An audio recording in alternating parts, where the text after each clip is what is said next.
Atlético quase sacramentada com o Filipão no comando, não é, Léo? Pois é, Bruno, uma vitória que até inesperada, dá para dizer, pelo momento do time, né? Mas que construída aí com um golaço de falta do Hulk no começo do jogo e que dá um outro gás pensando no jogo de quarta-feira, né? O Atlético teve uma atuação muito fraca na quarta contra o Palmeiras e agora consegue arrancar num dia especial para o São Paulino, né? A apresentação de grandes estrelas, a volta do Lucas, que entrou bem, mas acabou também cometendo o pênalti que restou no segundo gol. O Rames Rodrigues e o Lucas foram apresentados, então, antes do início da partida. Mais de 53 mil torcedores no Morumbi acompanharam a estreia do Lucas, entrou no intervalo do jogo, fez grandes jogadas, né, Bubu? Mas também protagonizou o pênalti que depois foi convertido pelo Pavon. Tudo legal? Bruno, Donan, Léo, fã de esporte. É, de fato, mas a impressão que se dá é que o Lucas é o jogador que o São Paulo precisava.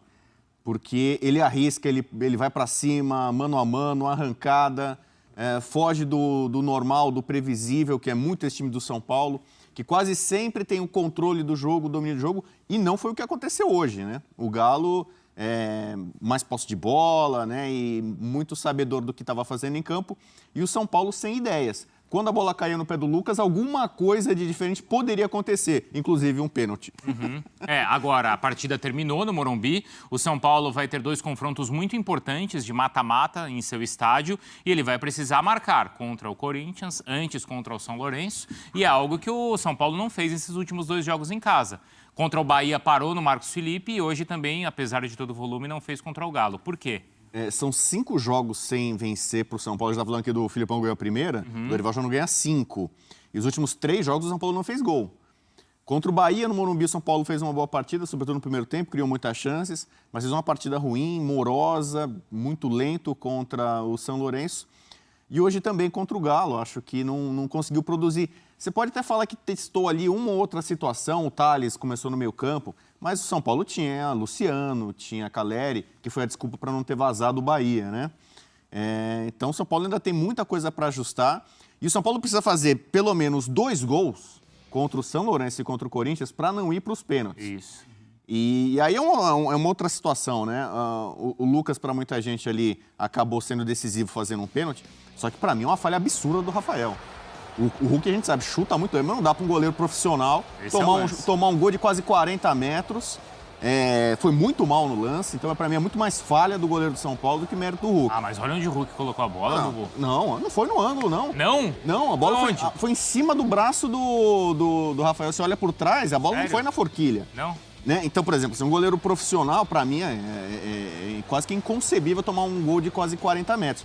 E aí, pênalti, ele não tem culpa. Mas o São Paulo tá namorando ou flertando, quem sabe, com disputa de pênaltis ou na Copa Sul-Americana ou na Copa do Brasil. Verdade. E o São Paulo, que historicamente é muito forte em disputa de pênalti, goleiros históricos e tal, o Rafael não passa também confiança nos pênaltis. Dificilmente ele consegue fazer uma defesa. Então, o São Paulino está um pouco preocupado com... Nesse momento crucial, né? O São Paulo vai começar a semana mais decisiva. O seu goleiro, que vinha... dando segurança em boa parte da temporada, não está no momento legal, não. Mas ali eu acho que a questão é mais a formação da barreira, Léo. Eu iria mais nessa direção, da formação da barreira. O Hulk já tinha feito um outro gol de longe, até de mais longe que esse, no Clássico com o Cruzeiro, né, em Uberlândia. E ali o Rafael Cabral, né, outro Rafael, achei que ele foi muito mal na armação da barreira. Achei que o Rafael também. Ele até conseguiu tocar na bola hoje, mas aí eu vejo o mérito do Hulk sim na cobrança. Mas eu acho que só 2 na barreira para uma falta frontal, central do Hulk, protege mais um dos cantos, né? Se você protege mais um dos cantos, você vai ter mais chance de chegar na bola se ela for no canto desprotegido. Então eu acho que a formação da barreira poderia ser melhor colocada. Eu computo como lei do ex, entendeu? Como o Rafael foi do Galo, entendeu? É quase que um gol. Quase um gol da Lira do ex aí fazendo valer no Morumbi. Mas não dava para ele pegar aquela bola? Lógico que dava. Pega a bola por outro ângulo. Quem olha assim parece que foi um chutaço. Mas foi um chutaço? Foi um chutaço. Não, o chutaço foi. A bola foi variando, ele não pega, Por isso ele mesmo, não pega na veia. A bola... não. O Rafael o braço dele, a bola passa... Olha o veneno dessa bola. Veneno, mas o goleiro tá pra fazer. O goleiro profissional tem que defender uma bola dessa. Eu tô na Ele linha não bateu com aquela violência, aquela patada, aquele coice de Hulk. 98 km por hora a bola chegou. Então, o goleiro profissional tem que fazer isso. Essa bola de hoje ainda que dá uma variada, levinha, não sei o quê. O goleiro é treinado pra fazer isso. Pelo menos você bater a bola. Então, pra mim, foi uma falha do Rafael. Eu acho que tem muito mérito no Hulk na potência, né? Como ele consegue botar com veneno essa cobrança de falta. Eu acho que o Rafael falha na formação da barreira. Ele subestimou o potencial que o Hulk tem de finalização. Abriu muito a janela, aí veio essa pancada, esse foguete, um golaço, né? Ele ainda consegue encostar na bola, né? Eu acho que ele pulou errado. Ele pulou no tempo errado e não pulou pra cima. Você vê que o salto dele, a ponte dele, eu acho não é que a aquela bola vai ponte com pra tanta cima. potência, Bubu, que ela vai variando Então, e aí mas fica difícil o pro goleiro. movimento dele, pra mim, já tá errado. Ele demorou pra saltar e saltou, ele não saltou pra cima. E aí ele foi esticar a mão e não conseguiu tocar, ou tocou na bola, mas aí não é nem questão de mão de alface. Pra mim, o movimento dele teve um erro técnico. E aí você pode falar, não, porque o Hulk bate bem na bola, porque a bola variou e tal, mas falhou. E depois tem outros dois grandes lances com o Hulk, né, Léo? Uma num contra-ataque, onde tem uma grande recuperação do Diego, né? Diego Costa. Diego Costa. Um tackle, né, praticamente ali no último minuto, e perfeito, na bola, preciso. Sim. Arriscou cometer o pênalti, mas conseguiu travar. O Hulk demorou um pouquinho para passar pro Paulinho. E aí tem uma chance incrível que ele perde no segundo tempo, né, com a jogada do Patrick. Aliás, como entrou bem o Patrick, né? Um jogo que o Patrick não fazia pelo Atlético, olha, talvez não tenha feito nenhum nesse nível até. E ele só precisava escorar, né, ele acabou botando por cima do gol de maneira incrível. Mas foi um bom jogo do Hulk mesmo assim, né? Não só pelo gol de falta, mas por como sustentou os ataques, por como combateu também. Tudo que o Atlético não foi competitivo na quarta-feira, não foi nada competitivo, né, no Mineirão, hoje foi. Tomou sustos, claro, foi pressionado, claro. E, aliás, o Matheus faz uma defesaça com 1-0 ali ainda, que foi fundamental. Goleiro com mais de 2 anos sem jogar uma partida oficial e que foi uma defesa muito importante no momento crucial. Mas hoje, assim, se a comunicação interna no Atlético foi, gente, não dá para ser igual foi, esse é o lance que eu estava falando, né? Exato. Se a comunicação interna foi, o Atlético não pode se prestar a papéis como o da quarta-feira, né? Um jogo tão importante, com uma atuação tão abaixo, técnica, tática, de tudo, né? E acho que hoje, pensando na quarta-feira, é a resposta de que, assim, dá para fazer mais, dá para ser diferente. É muito difícil virar na quarta-feira, é muito difícil. O Palmeiras sai em vantagem, mas o Atlético tem jogadores para jogar jogos melhores, né? Claro. Hoje a gente não viu um Galo passivo.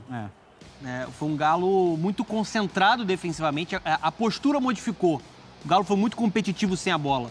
O que o Léo falou, a gente estava até vendo o jogo junto e a gente conversava. É impressionante como o Hulk circulou o campo inteiro. Né? Tendo que jogar de costas, faz pivô com muita qualidade, ajuda muito na marcação. Lance do o time Patrick, tava. E aí o lance do Patrick. Esse é o lance que o Hulk perde, incrível, né? Ele chega escorando, né? Incrível Hulk. De perna direita e perde um gol inacreditável. E a jogada mais óbvia era até o Igor Gomes entrando aqui, ó. Só que ele esperou bem o Hulk chegar, quer dizer, o Patrick viu O Igor Gomes também entrou bem, né? A lei do ex nesse jogo, o Igor Gomes não fez gol, o Patrick não fez gol, mas entraram bem os ex-São Paulinos. Dá pra destacar ali a linha defensiva do Galo. Rabelo muito bem, o Maurício Lemos entrou muito bem também no jogo, né? O Guilherme Arana, né? O time... Até o Lemos entra, porque o Gemerson tomou um cartão com um minuto, jogo, né? Um minuto. Aí o Lemos entra no intervalo, não é isso, Léo? Isso, olha lá.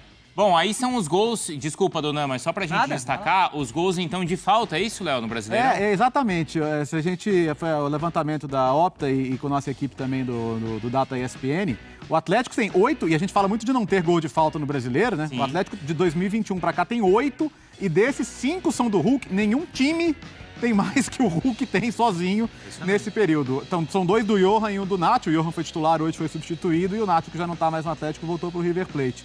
Mas são impressionantes esses números. Nesse campeonato ele já tinha feito esse contra o Cruzeiro. E o interessante é que ele se destaca nas cobranças de falta, mas nas cobranças de pênalti, tem sentido tanto que o Pavon vai para a cobrança. Hoje mostra muita categoria para fazer o 2-0 do Galo. Né? E assim, o gol que acontece no primeiro tempo já dá vantagem, também favorece o estilo de jogo do Filipão. Óbvio que o Galo sofreu, porque o São Paulo, né, tinha muita posse de bola, criou algumas oportunidades, mas mesmo tendo menos a posse de bola, o Galo teve algumas oportunidades para, né, fazer outros gols. Sim. Como, por exemplo, esse do Hulk. A gente citou 2 aqui. O lance que o Diego Costa se recupera muito bem e esse outro lance do Hulk. Então foi assim, um jogo mais equilibrado hoje do Galo do Filipão e que também tem a questão do psicológico, né, da parte mental, porque, assim, encaixou um jogo dentro da sua proposta bom no Morumbi e vai esperançoso para tentar uma remontada, né, complicada contra o Palmeiras. É complicado, mas se o Galo jogar com essa postura, com certeza vai conseguir competir mais do que a gente viu na primeira partida no Mineirão. Agora, chama a atenção essa questão do ataque do São Paulo, né, porque é isso, né, são 3 jogos sem marcar, são 2 no Morumbi. Isso. Então, e como o Bu destacou, do outro você podia falar, o Caleri, mas o meu amigo Caleri precisa de serviço. O Calleri joga. E assim, se o Calleri tem que ficar saindo da bola, o Calleri não é jogador de tabela, de drible. O Calleri, se ele não tiver a chance de empurrar a bola dentro da área, e ele é perfeito nisso, mas não adianta ter ele ali também. Então, o segundo tempo do São Paulo hoje, eu vou considerar que até o São Paulo tomar o segundo gol, o São Paulo estava bem. Sim, Criando, circulando bem a bola pelos lados. Tava mais com cara de empate do que do 2-0, né, Léo? Agora, depois do 2-0, foi a desorganização ofensiva também, porque o São Paulo praticamente começou a só cruzar a bola. E aí o Donan destacou, a defesa do Atlético estava bem protegendo a área. O Rabelo estava dominando pelo alto. Então, faltou um pouquinho mais de criatividade, né? O Lucas oferece um pouco, mas também, depois do gol, ele também se desorganizou junto com o time. E o São Paulo produziu muito pouco para uma reação depois do 2-0. A gente teve um baque psicológico absurdo. O pênalti, né? No Lucas e no time do São Paulo. Tava próximo do empate, né? Tá, mas aí, 2-0 quase que definiu o jogo praticamente. Se bem que o árbitro deu 11 minutos de acréscimo, né? Daria tempo até do Lucas fazer um Tottenham contra a Ajax ali, fazer 3 gols. O Arsenal hoje ganhou um título assim. Foi. Então, daria tempo, até tinha para isso. Mas o São Paulo estava morto psicologicamente, assim. Ainda tentou ali, né, no abafa ali, no desespero. Mas, sem querer desmerecer muita coisa, né? Mas, por exemplo, o Lucas às vezes tabelava com o Harry Kane. Aí teve lance que ele vinha construir, tocava pro David e esperava alguma coisa em troca e não acontecia nada, entendeu? Então o Wellington Rato, tal, ele vai enfrentar essa realidade. Aliás, esse pênalti aí, eu não sei se na Premier League seria marcado, é outra polêmica que eu quero discutir. Eu acho que foi pênalti. Mas você vê, é um jogador que está acostumado com o padrão Premier League de velocidade, de intensidade, talvez ali dessa discussão na Premier League. Para mim foi pênalti. Só acrescentar uma coisa. O Lucas é o único que não vai reclamar, né? Também acho que está acostumado com essa questão assim, você de vê, respeitar a decisão. Esse jogo é um jogo emblemático porque, por exemplo, assim, o Hulk fez uma boa partida, mas o Hulk é chato. É chato. O Luciano é insuportável. Sim. Como é chiliquento, O cara. Rafinha Todo também lance e tal. Entendeu? Saravia, lateral direito, toda hora metendo a mão na cara, sabe? Assim, parece que alguém deu um soco no nariz dele. Uma medida boa do Atlético foi tirar a faixa de capitão do Hulk, né? Depois do jogo com o Corinthians, né? Que ele foi reclamar depois do jogo, tomou cartão. E talvez ele sentisse muito esse peso, né? De ser o capitão, de ser o cara que tinha que ir lá falar o tempo inteiro. E acho que teve essa conversa de bastidores, né? Tirar um pouco desse ônus dele e deixar ele focar um pouquinho mais na bola. Que bola ele tem de sobra, cara. Um dos jogadores mais decisivos que a gente tem no Brasil, super importante para o Atlético.